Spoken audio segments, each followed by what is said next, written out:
Mirëqenia nuk është thjesht mungesa e sëmundjeve apo e stresit.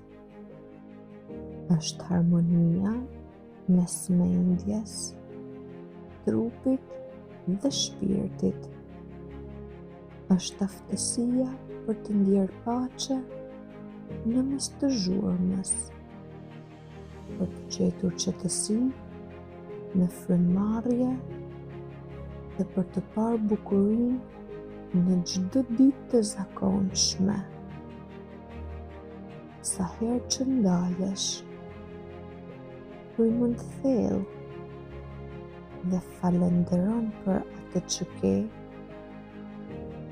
i rrit mirëqenien tënde shpirtërore.